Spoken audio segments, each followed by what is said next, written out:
Bien, mis hermanos, pues vamos a continuar con esta preciosa serie, Una iglesia con fundamentos, en la primera carta a los Corintios. Por favor, toma tu Biblia y ábrela ahí en Primera de Corintios. Vamos a estar hoy en el capítulo 2. Mientras lo buscáis, vamos poniendo un poquito, no en contexto, sino recordando lo que vimos la semana pasada. La semana pasada Josema nos recordaba que es imposible alcanzar a Dios y conocerle en su plenitud a través de la sabiduría humana, ¿verdad? Y que a pesar de esto, el ser humano sin Dios se enorgullece, ¿no?, de poseer y entender todo el conocimiento que hemos alcanzado, y a lo cual lo llaman la verdadera sabiduría. El ser humano ha alcanzado cierto conocimiento y dicen, esta es la sabiduría, pero según las Escrituras, como nos recordaba el domingo pasado, a Dios le ha placido derrumbar todos sus argumentos a través de la locura de un Salvador crucificado. Esa es la locura, ¿no?, de la cruz. Este mundo, hermanos, entiende y quiere darnos a entender que las personas que son realmente sabios, los que son realmente sabios, según los criterios humanos, son solo aquellas personas poderosas, con influencia, a los que han nacido en familias importantes, en familias nobles, ¿no? Que solo aquellas personas distinguidas se les puede considerar como cultos e inteligentes. Y la verdad es que cuando escuchamos, ¿no?, echamos un vistazo a las personas que componen la iglesia, pues no hay entre nosotros muchos como ellos, ¿verdad? Aquí no hay nobles que yo sepa, aparte de yo, ¿verdad? Pero no hay muchas personas de estas en la iglesia. Entonces, para ellos, nosotros que hemos abrazado la fe cristiana, somos contados como necios y como ignorantes. Y lo creen de verdad, lo creen de verdad, que somos unos ignorantes. Pero, según Dios, hemos sido escogidos precisamente nosotros, lo vil y menospreciado del mundo, para avergonzarles a ellos, a fin de que nadie se jacte en la presencia de Dios por ser el más listo o el más guapo. Y quizá el Señor quiera concederles a ellos que comprendan el mensaje de la cruz y algún día se conviertan a Dios, quizá. Hermanos, la verdadera sabiduría está en Dios. Y precisamente hoy seguiremos redundando en este tema, en esta idea. Seguiremos profundizando en la locura de la cruz a fin de obtener más confianza y menos vergüenza con el mensaje que Dios nos ha entregado a todos nosotros. Amén. Hoy, con la ayuda del Señor, vamos a estar profundizando en el capítulo 2 de la primera carta a los Corintios. Y hermanos, me ha sido muy difícil dividirlo en parcelas para poder predicarlo la semana que viene. Así que, sintiéndolo mucho no, con el mayor de los gustos vamos a estar en el capítulo 2 al completo, los 16 versículos de Primera de Corintios capítulo 2. Vamos a pedir al Señor su ayuda, hermanos. Por favor, inclinemos nuestros rostros en reverencia ante su majestad. Señor, eres santo y poderoso, eres maravilloso, y así eres tú, y te nos has revelado en nuestras vidas, y nosotros queremos conocerte y queremos maravillarnos de tu hermosura. Por eso te pedimos humildemente que abras nuestro entendimiento en esta mañana y nos des luz, para que tu presencia brille, Señor. Lúcete hoy, Dios mío, brilla en nuestro corazón, háblanos a través de tu palabra y ayúdanos a entenderla y vivirla, porque esa es tu voluntad. Gracias en el nombre de tu Hijo Jesús. Amén y amén. Bien, hermanos, tengo 3 puntos principales. El primero de ellos es una sabiduría fundada en el poder de Dios. Una sabiduría fundada en el poder de Dios. Vamos a leer los primeros 5 versículos del capítulo 2 de Primera de Corintios. Dice la Escritura: así que, hermanos, cuando fui a vosotros para anunciaros el testimonio de Dios, no fui con excelencia de palabras o de sabiduría, pues me propuse no saber entre vosotros cosa alguna, sino a Jesucristo y este crucificado. Y estuve entre vosotros con debilidad y mucho temor y temblor, y ni mi palabra ni mi predicación fue con palabras persuasivas de humana sabiduría, sino con demostración del Espíritu y de poder, para que vuestra fe no esté fundada en la sabiduría de los hombres, sino en el poder de Dios. Bien, hasta ahí esta primera sección, luego seguiremos con la lectura. Lo que hace Pablo aquí es recordarle en estos primeros versículos lo que él hizo en su primera visita a esta iglesia de Corinto.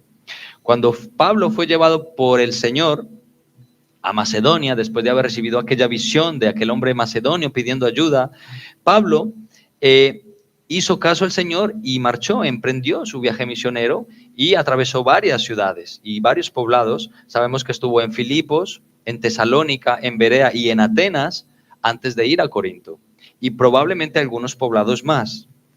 Él no fue allí a hablarles como quizá los griegos estaban esperando, ¿verdad? Estos griegos estaban sedientos de novedades filosóficas, ¿no? De ahí que el domingo pasado Josema nos dijera esto, ¿no? Los griegos buscan sabiduría. De ahí que diga que no fue con excelencia de palabras o con gran elocuencia o con frases sofisticadas. Lo que el apóstol hizo fue llevarles el mensaje del evangelio con palabras sencillas que hasta los niños pudieran entender.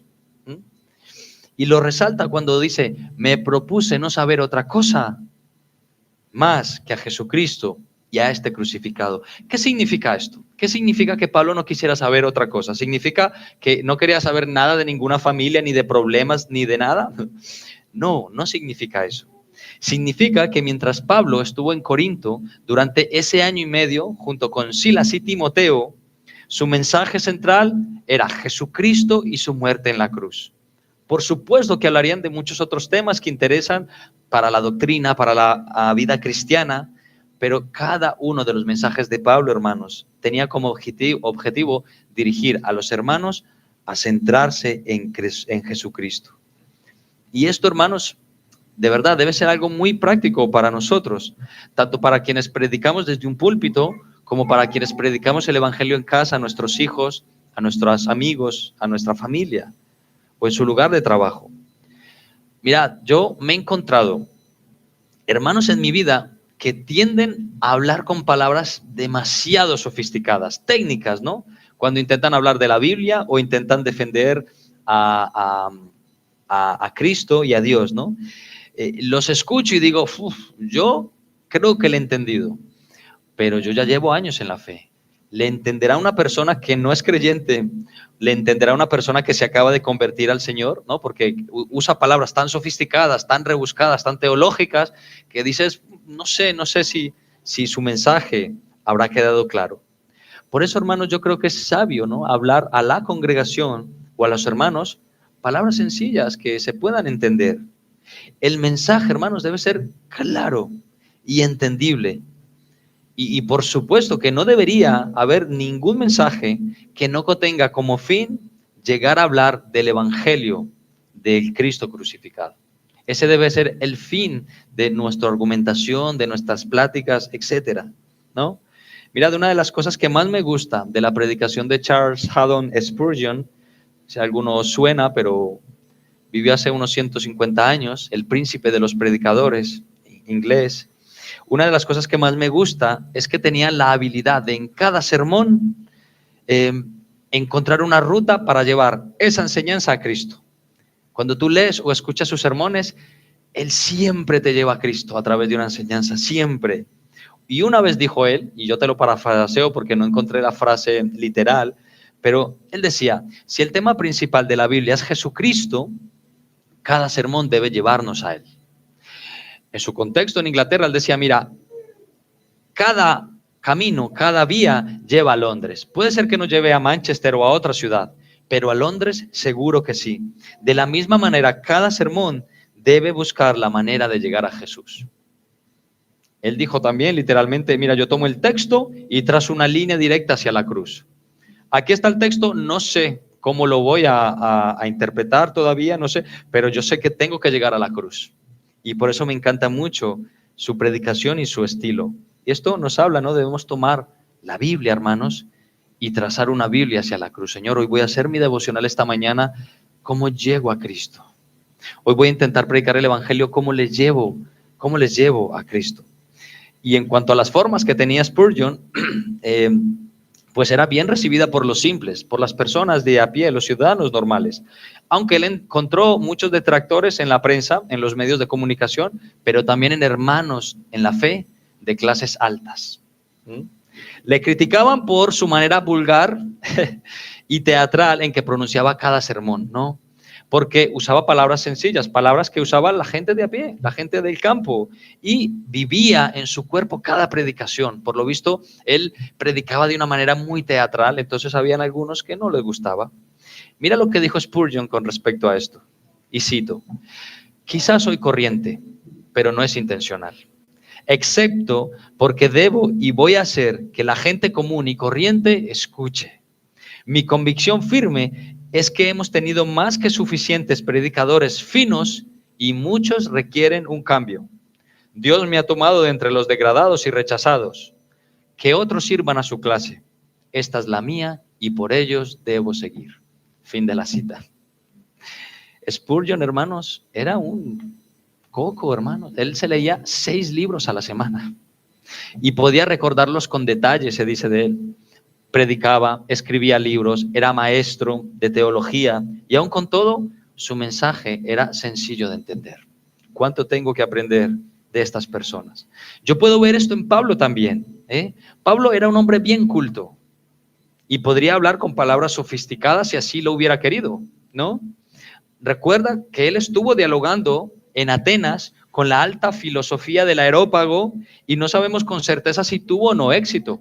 ¿Recordáis ese episodio en que él va a Atenas y encuentra a estos griegos con tantos dioses? Tienen allí una escultura al dios no conocido y aprovecha el momento para hablar ahí entre los filósofos. Así de preparado estaba él. No sabemos si tuvo mucho éxito allí o no. De hecho, algunos comentaristas opinan que debido a este fracaso en Atenas, intentando presentar el mensaje del Evangelio de manera aceptable para los filósofos, es que ahora en Corinto decide, mira, ya no lo voy a hacer más de esa manera, lo voy a hacer de una manera más clara y sencilla. Y es posible que se dijera a sí mismo que no iba a repetir la experiencia. Hermanos, yo no sé si esto pudo ser así, ¿no? No lo sé. Pero lo que nos debe quedar claro es que aunque nosotros tengamos una muy buena argumentación y se nos dé muy bien hablar, el fin de nuestro discurso, hermanos, debe ser siempre que lleguemos a hablar del Señor Jesucristo, de su muerte en la cruz y de su resurrección de entre los muertos, para estar seguros de que hemos predicado el Evangelio. Hay personas que dicen, he salido a evangelizar y he hablado como a 10 personas, pero no he hablado de Jesús. Sí, he hablado de muchas cosas, de ciencia y demás, pero no de Jesús. Yo no sé si esto te ha pasado a ti alguna vez, pero a mí sí, varias veces, que empiezas a hablar con alguien acerca de la existencia de Dios, ¿no? Si alguien tiene un poco de interés y tú empiezas a hablar con esa persona y tu intención, claro, es llegar a comunicarles el Evangelio. Tú le quiero hablar de Dios a esta persona y oras para que el Señor abra sus ojos, pero en la conversación empiezan a surgir un montón de temas, ¿no? Oye, que si el Big Bang, que si la evolución, que si existen o no los extraterrestres. Oye, ¿se puede confiar en la Biblia? ¿Qué dice la Biblia sobre la homosexualidad y sobre el feminismo, no? Y al final te pegas 20 minutos hablando con esta persona y no has podido hablar de Jesús y de su Evangelio. No sé si te ha pasado, a mí sí, y varias veces. Y luego, ¿sabes qué pasa? Veo diciéndome, he estado casi media hora con esa persona y se ha ido a casa con un buen debate encima, sí, pero no sabe nada acerca del pecado. No sabe que su futura condenación, si no se arrepiente, es segura e inminente. Y si no cree en Jesús, va a estar eternamente perdido. Tenía una buena intención, pero no llegué a Cristo. Por tanto, no prediqué el Evangelio. A pesar de esto, hermanos, a pesar de que esto a veces nos ocurra, Yo creo que esto también es una lección, ¿no? Nos prepara para la próxima conversación con alguna persona a la que queramos comunicarle el Evangelio. ¿Qué hacemos después de un evento como este? O al menos, ¿qué es lo que hacía yo? Bueno, pues nos preparamos mejor, leemos más, pedimos más sabiduría a Dios, preguntamos a algún hermano que tenga más conocimiento, pregunto a los pastores, oye, ayúdame, ¿cómo le puedo explicar esto a esta persona? La semana pasada una hermanita me decía, oye, quiero hablarle el Evangelio a un compañero de clase, ¿qué le puedo decir? Que no sé muy bien cómo introducirle. Pues muy bien, eso es. Intentamos prepararnos mejor y tener más información y rogamos al Señor para que abra las puertas y podamos llegar a hablar de su gloria y de su Hijo Jesucristo, a quienes podamos, ¿no? Así que, hermanos, en las meteduras de pata que a veces hacemos, el Señor misericordiosamente nos da una preciosa lección, ¿eh? Como presuntamente se la pudo haber dado a Pablo en Atenas, ¿no?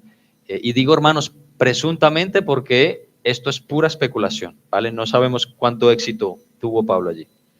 Por eso es importante, hermanos, que apreciemos y atesoremos estas lecciones para mejorar nuestro argumento, y enriquecer nuestra fe, porque, hermanos, es obligación, es el deber de todo cristiano, de cada creyente, el avanzar y mejorar en su conocimiento de Dios. El cristiano no debe permitir quedarse estancado. Cuando una persona dice estoy estancado, probablemente no está estancado, ha dado 3 pasos atrás. Lo que Dios nos llama, como hemos cantado, corriendo hacia la meta, avanzando, esforzándonos por mejorar nuestro conocimiento de Él, ¿verdad? Correr con ganas la carrera de la fe, animar a su propia alma y predicar el Evangelio con más convicción y más eficacia. El apóstol Pedro en su primera carta, en el capítulo 3 y en el versículo 15, nos dijo, debéis estar siempre preparados para presentar defensa con mansedumbre y reverencia ante todo aquel que os demande razón de la esperanza que hay en vosotros. Cuando alguien te pregunta quién es Jesús, qué es el Evangelio, debes estar preparado para responder. No pasa nada si no lo haces muy bien, pero por lo menos esfuérzate, aprende. Tenemos muy buenos recursos para mejorar en esto. Y hermanos, aunque sabemos que la conversión de una sola persona depende entera y completamente de Dios, y sabemos que Él usa a cada uno de sus hijos para trasladar el mensaje del Evangelio, cada vez que hablamos de Él, hermanos, intentamos ser lo más convincente posible, ¿no? O sea, yo de verdad os digo, cuando predico a una persona el Evangelio y empiezo un debate, yo sé que yo le digo a la persona, mira, yo sé que yo no puedo convencerte, solo lo puede hacer Dios, pero yo me esfuerzo, yo intento usar mis mejores argumentos, saco todas las espadas que tenga para pelear. Aún con todo, yo sé que la conversión, que Dios ilumine el corazón, depende enteramente de Él, ¿sí? Pero mi trabajo debo hacerlo, ¿no? ¿Por qué, hermanos? Porque en el versículo 4 que hemos leído, Pablo dice que no usó palabras persuasivas de humana sabiduría. O sea, que su persuasión, la manera de él intentar convencer a las personas no era con sabiduría humana, era con el poder de Dios, con demostración y poder del Espíritu, según el versículo 4. Bueno, hermanos, una pregunta. ¿Cómo debemos entender mejor esto de demostración de Espíritu y poder? ¿Qué significará esto? Bueno, mira cómo te lo explican otras versiones del Nuevo Testamento en lenguaje más actualizado. Mirad, la traducción en lenguaje actual dirá, no fui a ustedes como un sabelotodo, ni usé palabras elegantes, solo dejé que el Espíritu de Dios mostrara su poder y les convenciera. Es decir, yo hablé y dejé que el Espíritu Santo convenciera a las personas. La palabra de Dios para todo dirá esta versión, yo anuncié el mensaje con palabras de sabiduría que se usa para convencer a la gente. Perdón, yo no anuncié el mensaje con palabras de sabiduría que se usan para convencer a la gente. Al contrario, fue el Espíritu que con poder demostró que lo que dije es verdad. Tú tienes la verdad en tu boca, tú la pronuncias y dejas que el Espíritu Santo Todopoderoso haga que esas palabras explosionen en el corazón de las personas. En otras palabras, hermanos, lo que está diciendo Pablo es, yo no he convencido aquí a nadie, os convenció el todopoderoso Espíritu de Dios, quien convence de justicia, pecado y juicio. Eso no, un deber, no, un cometido del Espíritu Santo. Es el Espíritu, hermanos, quien convence a las personas. Pablo dependía, como cada uno de nosotros, no en su poder para convencer, no en su oratoria, no en sus estudios, no en su carrera de teología, no en sus dones milagrosos. Pablo dependía del Espíritu Santo para esta labor. Y esto, hermanos, es muy, muy, muy, muy importante que nosotros lo entendamos y lo atesoremos. Debemos vivir una vida en dependencia del Espíritu Santo, sea lo que sea que hagamos. ¿Ves, hermanos, esta perfecta combinación? La predicación efectiva debe combinar preparación, estudio de la palabra o de libros que te ayuden a comprender mejor el Evangelio y las Escrituras, ¿sí? Y la obra del Espíritu Santo. Una perfecta combinación, preparación, estudio de la palabra y la obra del Espíritu Santo. Por supuesto, aquí está incluida la oración. Así que ánimo, sí, prepárate, estudia, lee, escucha, ora mucho. No confíes en ti mismo, no confíes en tus argumentos, no confío en mis argumentos, Gerson, o en tu intelecto. Confía en que el Espíritu Santo quiera hacer una obra de misericordia en el corazón de las personas y convenza al mundo con su poder. Amén. Debemos depender. ¿Y qué, hermanos, qué más poderoso testimonio del poder del Señor hay que una vida transformada? Mira, si tú no sabes mucho sobre ciencia, sobre teología, da igual, has entregado tu vida al Señor. Bueno, tu vida es un poderoso testimonio de la obra del Espíritu Santo, transformando y convenciendo. Hermanos, el Señor desplegó en la antigüedad su gloria en la iglesia por medio de sanidades, de dones, y aún así no fue suficiente para convencer a muchos que presenciaron todos estos milagros. ¿A qué no? Por eso el apóstol recuerda que los judíos pedían señales. Eso es lo que querían ver ellos para saber si era verdad o no. Pero ¿cuántas señales iban a ser suficientes? ¿Qué más tenía que hacer Jesús para convencer a los judíos? Da igual, fariseos, saduceos o judíos de a pie, todos. ¿Cuántas más señales tenía que hacer Jesús para convencerles? Así que yo aprovecho y pregunto, si estás en un estado de Dios, ahora mismo en tu vida, ¿cuántas señales van a ser suficientes para ti? ¿Qué más tiene que hacer Dios en tu vida para que te entregues definitivamente a sus brazos? Si ya ha hecho tanto, ¿no debería ser una respuesta en gratitud hacia su persona? ¿Cuántas señales van a ser necesarias para ti? No, hasta que el Señor no me dé esto, yo no me entrego. De verdad.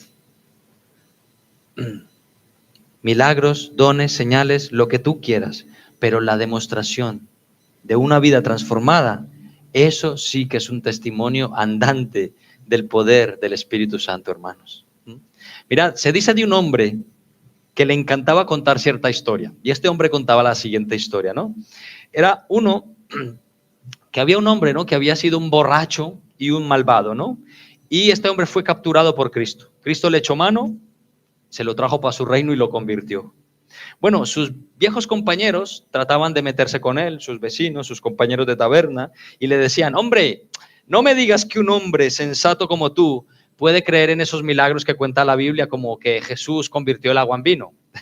Y este hombre le respondió, mira, si convirtió el agua en vino, eso debes descubrirlo tú. Pero yo sí sé que en mi casa le he visto convertir el vino en muebles, en comida sana y en ropa. Me quitó del vicio. Y yo sí le he visto convertir el vino en mejor trato con mi mujer y con mis hijos, en ropa, en dinero. Ya no me dejó el dinero en el bar, ahora lo traigo a casa. Yo lo he visto. Hermanos míos, no es que no se puede discutir la prueba de una vida transformada. ¿Quién te puede rebatir eso cuando tú sabes que el Señor te ha transformado? Muchas veces hemos tratado en nuestra debilidad de convencer a la gente de la verdad del cristianismo discutiendo. Discutimos, no, pero es que Cristo, no, pero es que el mundo, pero es que la creación. Y mira, hay espacio para el debate, hay espacio para el intercambio de argumentos. Está bien, los debates enriquecen, pero Dios nos llamó a ganar almas, ¿no? A ganar debates, ¿no? Pero cuando les enseñas con tu propia vida lo que Cristo ha hecho en ti, eso no te lo puede rebatir nadie. Puede que no sepas mucho sobre teología, pero sí sabes contar tu testimonio. Mira, yo no sé mucho de la Biblia, pero yo sé quién era yo. Y yo sé quién soy ahora en Cristo Jesús. Por tanto, escúchame. Como dijo un comentarista, un santo es uno en el que Cristo vuelve a vivir otra vez. Eso es un santo, eso es un cristiano. En el que Cristo se ve reflejado. Pequeños Cristos, los cristianos. De esta manera, hermanos, nuestra fe no está fundada en la sabiduría humana, sino en la auténtica demostración del poder de Dios. De hecho, este es el título de mi sermón hoy, la auténtica demostración del poder de Dios. Así que, hermanos, volviendo al meollo del asunto, ¿cómo podemos alcanzar verdadera sabiduría? ¿Qué tienes que hacer para ser una persona verdaderamente sabio? Bueno, que tú planeas vivir, sino la que Él quiere que vivas. Piensa por un momento en esta escena, piensa en esta escena, me encanta. Imagina que se desarrolla allí en el BEC, en el Bilbao Exhibition Center, en Baracaldo, la cumbre mundial del conocimiento y la sabiduría, donde se han citado los mayores filósofos, científicos, intelectuales y eruditos más destacados del mundo. Todos ellos son doctores en su campo, licenciados en diferentes especialidades, han escrito artículos en revistas de renombre, han escrito libros, han salido en la tele y publican constantemente. Son tenidos como la crème de la crème. Todos ellos son una referencia en su campo, pero digamos que ninguno de ellos cree en Dios. Ninguno de ellos ha aceptado a Jesús como su Señor y Salvador. Bueno, solo supongamos, hermanos, hago un paréntesis aquí porque hay una gran parte de la comunidad científica, de filósofos y de intelectuales que son creyentes y bien comprometidos, ¿de acuerdo? Pero ponle que nadie cree en Dios ahí, ¿vale? ¿Tienes esta escena en tu cabeza? Vale. Ahora vamos a trasladarnos a una montaña del Perú profunda. Lisbeth, dime una montaña del Perú profunda, la que sea. Huascarán. Imagínate, Huascarán está como a 8 horas de cualquier ciudad importante, ¿verdad? Ahora trasládate a la montaña profunda de Perú, al Huascarán. En una casita ahí en la montaña hay un hombre y su familia a los que les ha llegado el mensaje del Evangelio a través de una preciosa misionera que ha donado su vida y ha caminado días para llegar allí y ha comunicado el Evangelio. Este hombre apenas sabe leer, es un hombre de familia y del campo. Y ha vivido sin el conocimiento de Dios y de su Hijo Jesucristo hasta ese momento. Y de repente se le comunica el mensaje del Evangelio y no lo rechaza, sino que el Espíritu Santo ilumina ese mensaje en su corazón y este hombre junto con su familia se convierten al Señor. Pregunta, ¿cuál de los dos grupos ha alcanzado la sabiduría? El hombre y su familia de Huascarán. ¿Por qué? Porque Proverbios 1:7 nos dice que el principio de la sabiduría es el temor de Jehová y que los insensatos desprecian la sabiduría y la enseñanza. Hermanos, si quieres ser un insensato, vive lejos de Jesús y sus enseñanzas. Ven a la iglesia, pero vive en tu corazón lejos de Cristo. Entonces serás un insensato. Pero si quieres ser verdaderamente sabio, sigue a Jesús, camina con él bien cerquita y se cumplirá lo que dice otro proverbio, Proverbios 13:20. El que anda con sabios, sabio será. Mas el que se junta con necios, será quebrantado. Anda con borrachos y terminarás en la taberna. Anda con los que están enganchados a la play todo el día. Allí vas a estar, dejando tu juventud y tus neuronas. Anda con sabios, anda con gente prudente, con gente sensata. Y se te va a pegar, por ciencia infusa. No, por el ejemplo, por el ejemplo. ¿Con quién estás andando? ¿Con quién estás andando? No me refiero simplemente salir físicamente a la calle. ¿Con quién estás andando tanto tiempo? ¿Qué se te está pegando en el corazón? ¿Qué tal si decides a partir de ahora vivir más cerca del Señor y caminar con Él? Pensar como Él, reaccionar como Jesús, sentarte cerca de su pecho y escuchar su consejo y ponerlo por obra. Que los demás reconozcan que has estado con Jesús. Que los demás digan, este muy rarito, este ha estado con Jesús. Porque el que anda mucho con Jesús terminará pensando como él, hablando como él, reaccionando como él, pero si andas con los vagos, si andas con el TikTok o con la señora pereza, no me sorprendería que la gente no pueda reconocer en ti a Jesús. Y eso es muy triste. Y mira, yo no miro a nadie aquí porque yo no vivo con vosotros 24 horas al día.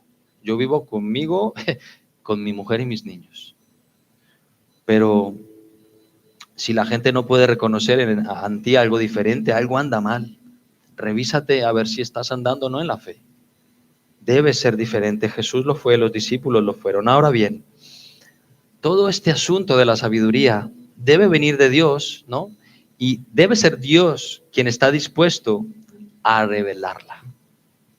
Veamos a partir del versículo 6 lo que Dios ha escrito para que esto se haga una realidad. Fijaos, versículos del 6, vamos a leer hasta el 8.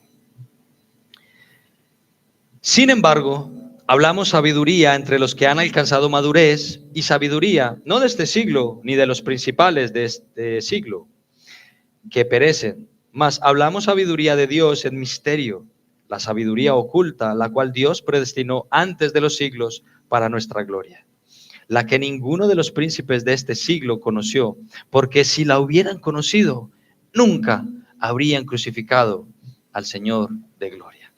Hasta ahí.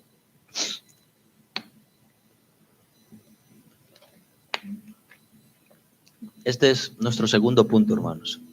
La sabiduría oculta de Dios.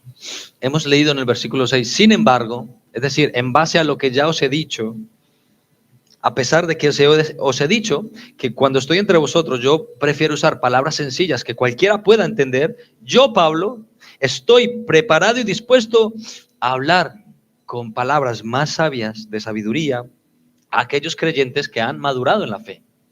¿Sí? Pero aún así, la sabiduría que yo utilizo, Pablo, no es la que utilizan los poderosos ni los gobernantes de este mundo, no, mi sabiduría viene de Dios. Entonces, en los que han alcanzado cierto nivel de madurez, yo hablo con ellos también en su idioma, ¿no? Lo que hacemos, dice Pablo, y aquí habla ya en plural, fijaos, aquí dice lo que hacemos, antes estaba hablando a título individual, pero aquí utiliza el plural como diciendo, mira, esto no es cosa mía, esto nos pertenece a la iglesia de Cristo, a todos nosotros. Lo que hacemos es hablar de un tipo de sabiduría que Dios había ocultado en secreto antes de la fundación del mundo. La concibió, la encapsuló y la mantuvo en secreto desde la eternidad, pero que decidió revelarla ahora a los creyentes en Jesús.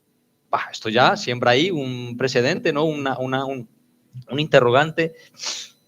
¿Qué es eso? ¿Qué es eso del misterio, no? En base al versículo 7, hablamos de Dios en misterio, la sabiduría oculta. Esto es un buen título para una peli, el misterio, la sabiduría oculta, ¿no? Ya te llama la atención. Bueno, esto no significa que esto fuera algo oscuro e incomprensible.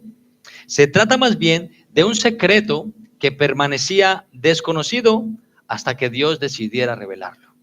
Estaba ahí, estaba dispuesto y preparado. Algunos ya habían apuntado, estaban bien cerquita del blanco, pero todavía no había sido expuesto en su esplendor. Y una pregunta, según nuestro texto, ¿a quién decidió Dios revelarla? Oye, es muy bueno hacerle preguntas a la Biblia para estudiarla, Por eso lanzo tantas preguntas. Coge la Biblia, ábrela y hazle preguntas. Pero bueno, cierro el paréntesis. ¿A quién decidió revelar Dios esa sabiduría oculta? A nosotros, a los creyentes verdaderos, hermanos. Qué bueno, ¿no? Escucha, esta es la razón por la que tú y yo podemos creer en el Evangelio de Jesucristo, porque Dios se nos ha revelado al corazón, nos ha mostrado nuestro pecado y entonces hemos deseado y necesitado un Salvador poderoso que es Cristo Jesús. Hasta que Dios no te convenció, tú no fuiste corriendo a los pies de Cristo. No. ¿Ves cómo Pablo refuerza esa idea en el versículo 8? Cuando argumenta que los príncipes, no, los gobernantes de este siglo, hubieran podido haber conocido este secreto, y si lo hubieran conocido, nunca hubieran crucificado a Cristo. De hecho, lo hubieran adorado, como hicieron todos los creyentes. Se nos reveló a los creyentes, pero no a otro grupo, a los gobernantes, a los que se creían algo. sino a los humildes, a los elegidos. Mis hermanos, esto que vamos a escuchar a partir de ahora es clave para comprender nuestra salvación. Y yo aquí, si has estado distraído durante todo el sermón, vale, está bien, a lo mejor no has dormido muy bien, pero te pido toda tu atención aquí, ¿sí? Escucha, Jesucristo, los apóstoles, los discípulos, Pablo y todos los cristianos hemos estado predicando el mismo mensaje durante más de 2000 años. El mismo. Arrepiéntanse y conviértanse a Cristo. El mismo mensaje, porque solo hay salvación fue en Cristo Jesús. Y fuera de Cristo no hay salvación ni esperanza. El mismo mensaje durante miles de años, por boca de millones de personas. El mismo mensaje en cada ciudad, a cada oyente. Mira, Jesús murió en una cruz por amor a ti, por tus pecados, y Dios el Padre le resucitó de entre los muertos al tercer día para demostrar que tiene poder sobre la muerte. Si tú crees esto, serás salvo. Si lo rechazas, serás condenado. Y lo mismo, hermanos, seguimos predicando hoy. Este es el mensaje del Evangelio. Así que otra pregunta, ¿por qué será que no todos obedecen a este llamado y vienen a los pies de Jesús en arrepentimiento y fe? Hermanos, ¿por qué unos sí y otros no? Por la dureza de su corazón, podríamos decir, sí. Pero tú y yo también teníamos el corazón duro como una piedra. ¿Y cómo es que nuestro corazón sí fue abierto y no el de mi hermano, no el de mi madre, no el de mi vecino, el mío sí? ¿Por qué? ¿Qué ocurrió de diferente en nosotros? Bueno, la Escritura nos da la respuesta. Que el todopoderoso y todo misericordioso Dios nos abrió el corazón, se metió aquí dentro y se nos reveló a sí mismo. Esa es la razón por la que tú y yo creemos. No se le reveló a todos los filósofos ni a los científicos reunidos en el BEC de Baracaldo, ¿verdad? Se le reveló a este hombre humilde de las montañas de Perú y a su familia. Y si tú estás hoy aquí y tu corazón arde de pasión por Cristo, escucha bien, no es mérito tuyo, no ha sido tu fe, ha sido el Espíritu Santo que se ha revelado a tu vida y te ha convencido de justicia, de pecado y de juicio. Esa es la razón. Y ya sé que en el orgullo humano intentamos buscar razones en nuestro interior. No, pero yo fui el que creí, yo fui que di el paso. Pues claro que lo has hecho tú, pero porque te ha convencido el Espíritu Santo, que el Espíritu Santo no te pone una pistola. Él viene aquí y te lo cambia. Te quita el corazón de piedra y te da uno de carne y ahí mete sus leyes y entonces tú, con un corazón nuevo y regenerado, vas a los pies de Cristo. Y hermanos, esto no me lo invento yo, ni siquiera Pablo, es una enseñanza de las Escrituras. Escucha a Jesús, Juan capítulo 15 y versículo 16, no me elegisteis vosotros a mí, sino que yo os elegí a vosotros y os he puesto para que vayáis y llevéis fruto y vuestro fruto permanezca, para que todo lo que pidiereis al Padre en mi nombre, Él os lo dé. Jesús, no me escogisteis vosotros a mí, yo fui y os busqué. Escucha a Jesús otra vez en Juan 6, versículo 44. Ninguno puede venir a mí si el Padre que me envió no lo trajere, y yo lo resucitaré en el día postrero. Nadie puede ir al Padre si Cristo no le visita primero. Escucha a Juan también, al apóstol. En la primera carta de Juan, capítulo 4 y versículo 19, nosotros le amamos a Él porque Él nos amó primero. Esa es la razón por la que tú amas a Dios hoy, porque Él te amó tanto que entregó a su Hijo por ti y te convenció de que eso era verdad. Y escucha a Pedro, uno más. Primera de Pedro, capítulo 2, versículo 9. Hay muchos más textos, hermanos, pero he apartado 3 o 4. Primera de Pedro 2, versículo 9 más. Vosotros sois linaje escogido, real sacerdocio, nación santa, pueblo adquirido por Dios, para que anunciéis las virtudes de aquel que os llamó de las tinieblas a su luz admirable. Y que el diablo ladre, como decía la canción. Linaje escogido, nación santa, pueblo adquirido por Dios. Le arrebato yo del mundo. Mis hermanos, ¿sabes qué? Esto debería generar en nosotros un auténtico espíritu de humildad. De verdad, ¿Cómo es que tú sí has creído y tu vecino no? Tus hijos han escuchado el evangelio años y no han dado ese paso de fe. Y lloras por ellos y oras por ellos y pides, Señor, ábreles tú el corazón porque ya saben que Cristo murió por ellos. Hazlo tú. Yo no puedo. Permíteme cerrar esta parte de la enseñanza con un texto escrito por Pablo y que verifica rotundamente lo que estamos enseñando ahora. Está en Efesios capítulo 1. Si quieres buscarlo, puedes, si me acompañas con la lectura. Y si no, te lo leo yo. Efesios capítulo 1, versículos desde el 13 en adelante.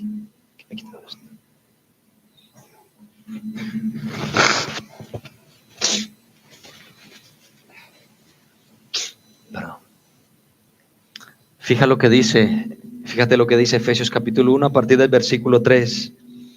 Bendito sea el Padre, el Dios y Padre de nuestro Señor Jesucristo, que nos bendijo con toda bendición espiritual en los lugares celestiales en Cristo, según nos escogió en Él antes de la fundación del mundo, para que fuésemos santos y sin mancha delante de Él.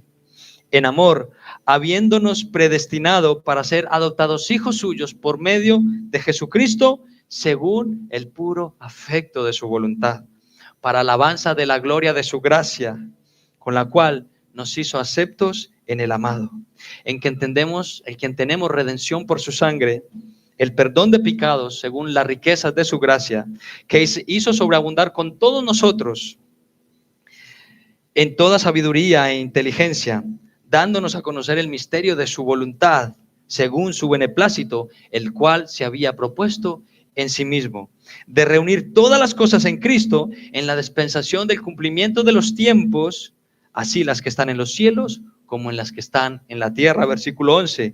En él asimismo tuvimos herencia, habiendo sido predestinados conforme al propósito del que hace todas las cosas, según el ¿qué? El designio de su voluntad, a fin de que seamos para alabanza de su gloria. Nosotros, los que primeramente esperábamos en Cristo, en Él también vosotros, habiendo oído la palabra de verdad, el evangelio de vuestra salvación, y habiendo creído en Él, fuisteis sellados con el Espíritu Santo de la promesa, que es las arras de nuestra herencia hasta la redención de la posesión adquirida para alabanza de su gloria. Hasta ahí, hermanos. Creo que este texto es rotundo y explica cómo es que Dios ha elegido a un pueblo. La razón está en Él. Señor, pero yo ¿por qué sí? Para alabanza de su gloria. ¿Y mi vecino por qué no? Para alabanza de la gloria de su gracia, a fin de que nadie se jacte en su presencia. Dios quiso que así fuera. La respuesta no está en ti ni en tu bondad. De hecho, por tu maldad y por mi maldad, lo justo sería que Dios de verdad nos condenara al infierno para siempre. Pero por alguna razón que está escondida en Dios y no en nosotros, quiso manifestarse en tu vida y en la mía, regenerarte el corazón y llenarlo de fe para que vinieras corriendo a los pies de Jesús. Amén. ¿Quieres que te lo diga Pablo con otras palabras? Mira el versículo 14 de nuestro texto de hoy, Primera de Corintios 2, 14. Luego volveremos a esta porción que nos queda. Vamos ya acercándonos al final. Versículo 14. Pero el hombre natural no percibe las cosas que son del Espíritu de Dios, porque para él que son locura y no las puede entender. No es que no quiera, no puede. Porque se han de discernir espiritualmente. En cambio, el espiritual juzga todas las cosas, pero él no es juzgado de nadie. Porque ¿quién conoció la mente del Señor? ¿Quién le instruirá? Mas nosotros tenemos la mente de Cristo. Hermanos, el hombre natural no percibe las cosas de Dios. Cuando salimos a predicar el evangelio, tenemos que saber y recordar que estamos hablando a muertos espirituales. No pueden entenderlo, pero pedimos, Señor, ayúdale a entenderlo. Esa es nuestra oración, ¿verdad? Son locura para él, dice la Escritura, no las puede entender porque se han de discernir espiritualmente. Y esto no ocurre hasta que el Espíritu Santo, mi hermano, se te mete en el pecho y en el cerebro y te convence. Esa es la realidad. Y si tú estás hoy aquí y has podido cantar sinceramente con tu boca y corazón lo que hemos cantado hoy, si tú lo has cantado sinceramente, has abierto tus labios y has dicho: Jesucristo, reinas con poder, soberano, victorioso Rey, ni la muerte pudo detener tu poder para vencer. Si has cantado sinceramente: Dios de lo imposible, te adoramos, eres invencible, soberano, tuya es toda la gloria, tuya es todo el honor. Si lo has hecho y has podido cantarlo y lo has sentido como un fuego que arde en tu corazón, entonces eres espiritual, eres cristiano, ardes de pasión por Cristo.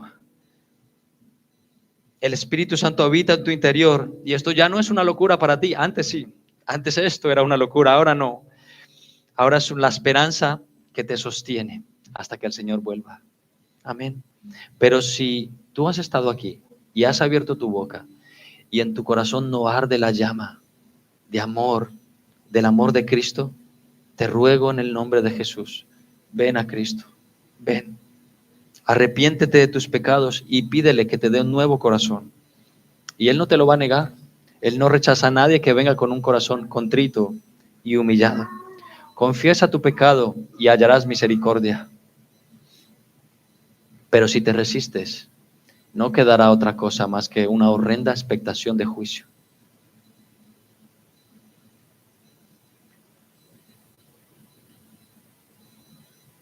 Y no habrá más esperanza para ti. Ven a Jesús. No salgas hoy de aquí sin Cristo, si no estás en Él. Y en último lugar, mis hermanos, el tercer punto, este es el más rápido, esto ya es el final, un valioso regalo. Primera de Corintios, los versículos desde el 9 al 13. Vamos a leerlo, mis hermanos. Primera Corintios, capítulo 2, versículos del 9 al 13.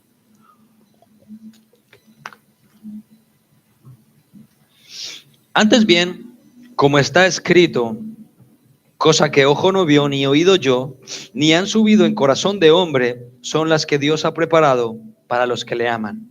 Pero Dios nos las reveló a nosotros por el Espíritu, porque el Espíritu todo lo escudriña, aun lo profundo de Dios. Porque ¿quién de los hombres sabe las cosas del hombre, sino el Espíritu del hombre que está en él? Así tampoco nadie conoció las cosas de Dios, sino el Espíritu de Dios. Y nosotros no hemos recibido el espíritu del mundo, sino el espíritu que proviene de Dios, para que sepamos lo que Dios nos ha concedido, lo cual también hablamos, no con palabras enseñadas por sabiduría humana, sino con las que enseña el Espíritu, acomodando lo espiritual a lo espiritual.